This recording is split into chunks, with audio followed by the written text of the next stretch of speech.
अच्छा हमारे साथ केस मौजूद है नबीला। अस्सलाम वालेकुम नबीला। जी वालेकुम अस्सलाम। मेरी शादी को तकरीबन 4 साल पहले हुई थी ना, मेरी लव मैरिज थी। अच्छा हमारा आपस में पहले से ही हम लोग यानी कि फ़ोन पर जैसे बातचीत करते थे 2-3 सालों से ही। फिर जब मैंने अपनी वालदा से अम्मी को बताया तो पहले तो उन्होंने मना कर दिया, लेकिन फिर जब मेरी ज़िद पे फिर उन्होंने कहा कि अच्छा उनको कहो रिश्ता लेकर आएँ। बहरहाल मेरी सास आई और मेरे हस्बैंड जो मतलब जिनसे मेरी शादी हुई वो मेरे से एज में भी बड़े थे मुझसे ना, तो अम्मी पहले एग्री नहीं हुई, लेकिन मेरी ज़िद की वजह से बहरहाल हमारी शादी हो गई।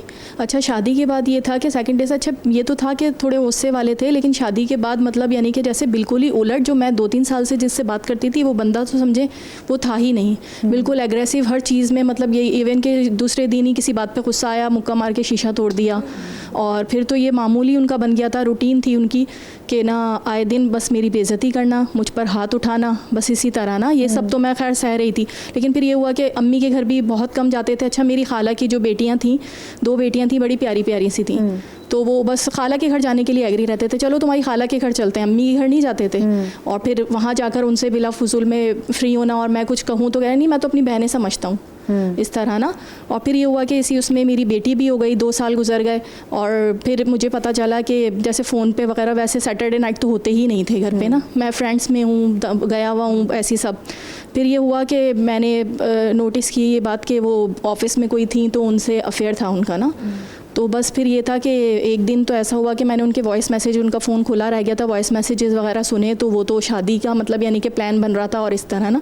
तो मैंने ये सब बोला तो उस पर उन्होंने मुझे बहुत ज़्यादा मारा। तो सेकंड डे जो है सुबह में मैंने अपनी अम्मी को कहा कि मैं अब नहीं रह सकती ना इनके साथ। तो अम्मी ने कहा कि ठीक है हम लोग आएंगे, ऑफिस गए हुए और मेरी सास होती थी बस घर में, तो आएंगे और हम लोग लेकर चले जाएंगे। अब अम्मी मेरी आई हैं, तो जब सास को ये सब बातें पता चली, मम्मी ने कहा बैग पैक कर लेना, मेरी बच्ची थी, मैंने अपना बैग पैक किया। तो सास ने जो है बड़ी लड़ाई झगड़ा किया और अम्मी को धक्के देके घर से निकाल दिया कि नहीं ये तो अब शादी हो गई, हम मारें या तोड़ें, हमारी बच्ची है, और इस तरह ना जब मेरा बेटा आएगा तब आना, ये मतलब इस तरह निकाल दिया मेरे पेरेंट्स को। फिर उसके बाद जो है मेरी अम्मी और अब्बू जो हैं वहीं इलाके का जो थाना था वहाँ पर जाके उन्होंने रिपोर्ट करवाई। तो वहाँ पे जो लेडी वो थी पुलिस वाली, तो फिर उन्होंने बड़ा कोऑपरेट किया, वो साथ आई, उन्होंने मेरा बयान लिया। मैंने कहा नहीं मैं नहीं रहना चाहती अब इनके साथ। फिर वो मुझे मेरे घर वापस ले गए। अब ये हुआ कि फिर हमने जो मेरी पड़ोस में थी वो लॉयर थी, तो उन्होंने फिर उनके ज़रिए हम लोगों ने केस खुला का फाइल करवाया। फिर ये था कि जब पेशी होती थी वो आते ही नहीं थे। इसी तरह साल गुजर गया और फिर ये हुआ कि बहुत रोना, मतलब यानी कि जैसे पता नहीं अल्लाह को कौन सी नेकी काम आ गई थी भी हुआ। फिर मेरे ही हक़ में फ़ैसला खैर हो गया। अब ये कि बच्ची मेरी है, वो मिलना चाहते हैं, मैं भी नहीं चाहती कि चलें सही है वो मिलें, लेकिन मैं ये चाहती हूँ कि वो ख़र्चा तो उठाएँ, लेकिन वो ख़र्चा भी देने के लिए राज़ी नहीं है। शरई तौर पर औरत भले जितनी भी इंडिपेंडेंट हो, अगर औरत ख़ुद पर या अपने बच्चों पर ख़ुद भी कुछ भी खर्च करती है शादी के दौरान या शादी के बाद, वो मर्द पर कर्ज है। हर इंडिपेंडेंट औरत सुन लें, सेल्फ डिपेंडेंसी वेरी इंपॉर्टेंट। लेकिन हम औरतों ने ना मर्दों को खुद सर पर चढ़ाया। मैं इस चीज़ के ख़िलाफ़ नहीं हूँ कि औरत काम करे, औरत बिज़नेस करे। रसूल अल्लाह के दौर में रसूल अल्लाह इस बात को प्रमोट करते थे, उम्मे सलमा को दस्तकारी करें, तिजारत करें, एवरीथिंग वाज देयर। मगर इस बात पर जोर था कि जो आप कमा रहे हैं वो आप अपनी लग्जरीज़ पर, मेक व्हाटएवर यू लाइक, आप उस पर एक्सपोजर्स, ट्रैवल, व्हाटएवर आप उस पर खर्च करें, लेकिन अपने नफ़े को के लिए अपने मर्द पर ही आप डिपेंडेंट रखिए। ये मैं आपको बताऊँ, जितनी फाइनेंशियल डिपेंडेंसी बढ़ जाए, मैं औरतों को ये कहना चाहूँगी कि अपने नफ़े के लिए आप अपने मर्द पे ही डिपेंडेंट करें। जो आप कमा रहे हैं आप बैंक बैलेंस बनाएं। उसके अलावा अगर आप अपने बच्चों को स्कूल के लिए पढ़ा रही हैं, तब भी तलाक से पहले की बात हो रही है ये, आप जो कुछ बच्चे पे खर्च करती हैं, रोज़े क़यामत मर्द एज अ कर्ज है और अल्लाह उससे हिसाब मांगेगा। और तलाक के बाद अगर तलाक देती हैं तो आपको ये पता ही होगा कि इद्दत में मेंटेनेंस मर्द ही देगा पूरे 3 महीने तक। और उसके बाद भी जब इद्दत ख़त्म हो जाती है, बच्चों का पूरा नानो नफ़का, पूरा खर्चा, चाहे बेटी हो चाहे बेटा हो, मर्द के ऊपर है। और अगर जो औरतें खर्च कर रही हैं, लिटरली मर्द इस चीज़ से आज़ाद नहीं रह सकते, ना दुनिया में ना दुनिया में भी दिया। मैं एडवोकेट साहिबा मैं सर आपसे जानना चाहूँगी कि अगर हम इसको कानूनी पहलू से देखें तो देखिए अब जैसे उनकी बच्ची को वो कोई खर्चा नहीं, और आपकी बच्ची कितनी बड़ी है? 6 मंथ्स की है। सॉरी 6 मंथ्स की नहीं, 1.5 साल की। 1.5 साल की इनकी बच्ची है और मियाँ अब देखिए एक तरह से चीट भी कर रहे थे और उसके बाद फिर भी तलाक का process was hard for her, और वो बच्ची को भी आगे से कुछ नहीं दे रहे। अच्छा देखिए, इसमें मदीहा ये है कि लॉ बहुत क्लियर है इस मामले में। फिर जैसे मैडम ने कहा कि हम जो जितने भी हमने लॉ ड्राइव किए हैं, basically since we are in the Islamic country, तो हमारे सारे कवानीन जो हैं वो इस्लाम की रूह पे ही हैं और उसी की हमने बेस ली हुई है। तो मेंटेनेंस चाहे वो खातून की हो, थ्रू आउट द मैरिज जो है वो मर्द की जिम्मेदारी है, और इद्दत जब तक वो मर्द के लिए करती है, चूँकि तलाक हो या खुला हो, किसी भी सूरत में वो मर्द की जिम्मेदारी है। अच्छा, एक और इम्पॉर्टेंट चीज़, अगर उसका बेबी सक्लन बेबी है यानी दूध पीता शीर ख्वार बच्चा है, तो भी मर्द रिस्पॉन्सिबल है कि जब तक वो रज़ात करेगी तब भी उसकी भी उजरत बाकी बनती है। बिल्कुल, तो वो औरत को मेंटेन करेगा।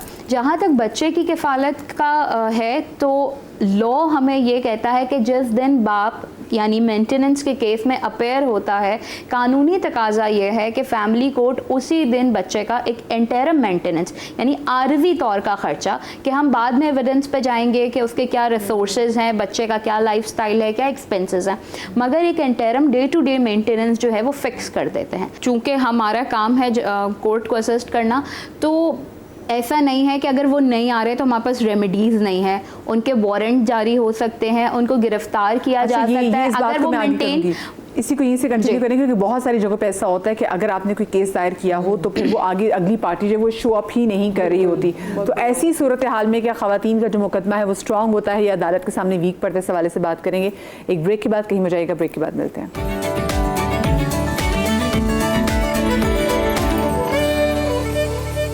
ब्रेक के बाद आपको एक बार फिर से खुश आमदीद कहते हैं। खुला के मसाइल की वजह से आज हम बात कर रहे हैं, और खुला के मसाइल में मकसद ये भी देखने कि जब लड़की कोर्ट का दरवाज़ा खटखटाती है और उसके बाद जब उसकी कोर्ट की प्रोसीडिंग्स भी शुरू होती हैं, तो बहुत सारी जगह पे दूसरी पार्टी यानी कि जो लड़के की पार्टी की तरफ से ये चीज़ ज़रूर की जाती है कि वो शो अप नहीं करते केसेस में, और वो डिलेइंग टैक्टिक्स जो है उसका इस्तेमाल होता है, चाहे वो बच्चे की कस्टडी के हवाले से हो, चाहे वो डिवोर्स के हवाले से हो, चाहे वो नान नफ़के के हवाले से हो। और कोशिश की जाती है, जैसे कुरान में कहा गया कि एक ऐसन तरीके से आप उसको ऐसे तरीके से फारिग करें, तो वो ऐसा तरीका हम कहीं देखते नहीं। हम ये ज़रूर देखते हैं कि कोर्ट में देखिए, ये हमारे साथ तो वकील साहिबा हैं, इनका तो काम है कोर्ट का, लेकिन ये बहुत अच्छे तरीके से जानते हैं कि जब कोई भी खातून कोर्ट के अंदर एंटर होती है, जब कचहरी के अंदर आप एंटर होते हैं, तो 100 नज़रें जो उसको देख रही होती हैं, तो कहीं ना कहीं वो ये देख रहे थे कि अच्छा भाई ये औरत कोर्ट क्यों आई है, क्योंकि वो हम उसी वक्त उस औरत को जज करना शुरू कर देते हैं। ये है हमारी मेंटेलिटी हमारी सोसाइटी की, जैसे कि औरत से अपना हक मांगने के लिए आ रही हो, पर हम उसको करेंगे कोर्ट में जो औरत आई है। तो मुझे बताएं कि अगर ऐसा हो, जैसे हमसे पहले भी जो यहाँ पे केस मौजूद था वो बता रही थी कि डिलेइंग टैक्टिक्स इस्तेमाल किए जा रहे थे, बिल्कुल ऐसी सूरत में क्या होता है? अच्छा देखिए, मिजाज ब्रेक से पहले हम डिस्कस कर रहे थे कि क्या वो वीक पड़ेगा खातून के, तो नहीं, वो तमाम क्लेम जो खातून ने किए हैं, अगर अगली पार्टी उसको रिबट नहीं करती यानी उस पर कोई अपना ओपिनियन नहीं देती, रिस्पॉन्स नहीं देती, तो वो एज इट इज कोर्ट जो है उसको वैसे ही लेता है जैसे वो फैक्चुअल पोजीशन है। दूसरी बात हम ये करते हैं कि लेट्स से आया ही नहीं मर्द, अब वो बाप की कैपेसिटी में तो बच्ची को थ्रू आउट टिल हर मैरिज जो है उसने ही मेंटेन करना है, तो ऐसी सूरत में कोर्ट के पास इख्तियार है एज अ फैमिली जज कि वो पहली पोजीशन क्या करेंगे, पहली रेमेडी हमारे पास ये है कि उसके अरेस्ट वारंट जारी हो जाएंगे।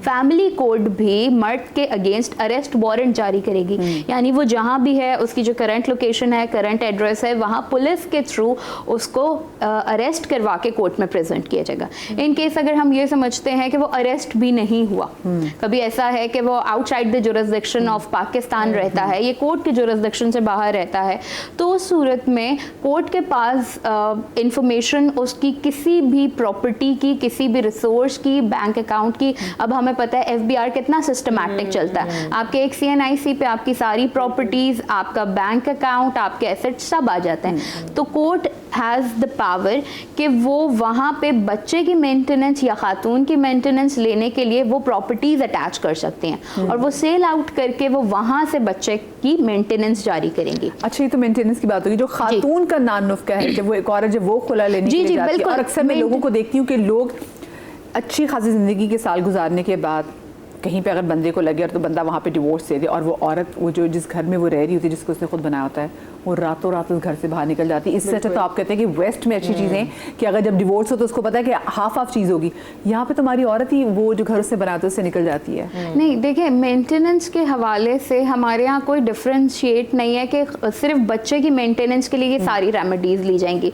ये अगर कानून के अंदर अगर जज ने औरत को अलाउ कर दिया है उसका मेंटेनेंस, चाहे वो उसका पास्ट मेंटेनेंस था चाहे वो फ्यूचर मेंटेनेंस है। अच्छा ऐसा भी है, ज़रूरी नहीं है, ये भी एजुकेट करना हमारा बड़ा कि एक मर्द जो है वो मेंटेन नहीं कर रहा खातून को। अब वो जो है वो सेपरेशन लेने नहीं आई हैं, वो सिर्फ कोर्ट में आके ये भी कह सकती हैं और उनको बाउंड डाउन करा सकती हैं कि ये मुझे मेंटेन करे, ये मुझे खर्चा नहीं देता, ये मुझे खर्चा नहीं देता। Basically it is a financial cruelty ना। हम तो अभी तक जो है वो क्रूअल्टी सिर्फ और सिर्फ जो है फिजिकल अब्यूज का समझते हैं। अगर ये भी बहुत सारी खवातीन जाए कोर्ट में अपना हक मांगने के लिए तो शादियां खराब हो जाती है कि इससे तो मियाँ के खिलाफ कोर्ट चली गई, ये तो कल के खिलाफ कुछ भी कर सकती है। It's a social taboo because of which जो औरत के अपने हकायक हैं वो नहीं मांग सकती। यही मैं आपको बता रही थी, अगर एक औरत बाशऊर हो जाए और अपने ये हुकूक मांगने लगे तो उनके अपने माँ बाप कहने लगते हैं इतने बेशर्म हो गई हो, खुलेआम जाके पैसे मांग रही हो, हमारी इज्जत को क्यों दाव पे लगा रही हो। लेकिन फाइनेंस हमारी एवरीडे ज़रूरत है, खाना पीना स्कूल की फीस नहीं दे रहे होते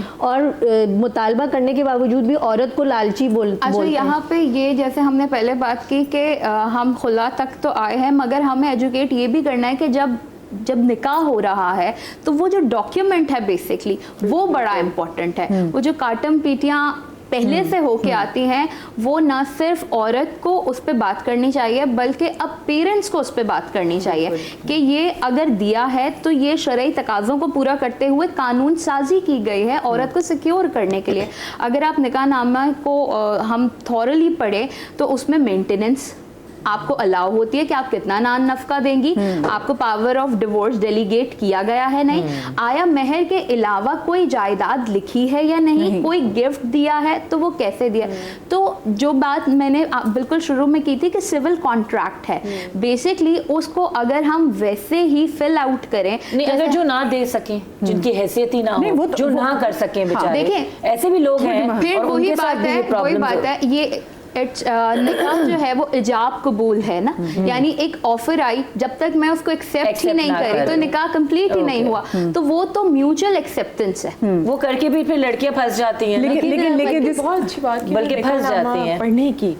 इसको बिल्कुल अक्सर इस पे तो बात ही जब शादी की बात होती है, जैसे आपने कहा कि हम तैयारियों पे फोकस करते हैं, कौन से कपड़े क्या है, जब इस पे बात होती है तो बस अब दस्तखत कर दें। वैसे मैं आपको तो इस बात में मैं बहुत प्राइड लेती हूँ। एक बार हमने इस पे शो भी किया हुआ है, हमने पूरे बोर्ड पे लगा के निकाहनामा, फिर हमने फिका जाफरिया से और फिका हनफिया दोनों से हमारे साथ उलमा मौजूद थे और फिर हमने शिक वाशिक हमने एक एक को रीड किया कि इसमें इसके क्या मुराद हैं, इसके क्या मुराद है, क्योंकि और फिर वो इतना ज़रूरी है कि वो लोगों को पता चले, क्योंकि आप एक नौकरी करने के लिए जाते हैं तो साथ में कितने अम्मी अबू भाई बती सबको बिठाते कि अच्छा भी मेरा कॉन्ट्रैक्ट पढ़ लो, इसमें कहीं में फंस तो नहीं रही। ये तो फिर आपका निकाह है। वेडिंग में गई, मेरी अपनी बेस्ट फ्रेंड की वेडिंग थी, शी वाज अ जर्नलिस्ट, पढ़ी लिखी थी, बाहर से पढ़ के आई थी। तो जब उसकी निकाह हो रहा था तो मौलवी साहब बैठे हुए थे, उन्होंने कहा बेटी साइन करो। उसने बोला मौलवी साहब मैं अब टाइम लूँगी, मैं इसको पूरा पढ़ूंगी, अच्छी तरह चेक करूँगी। ज़ाहिर है पढ़ने में थोड़ा टाइम तो लगता है।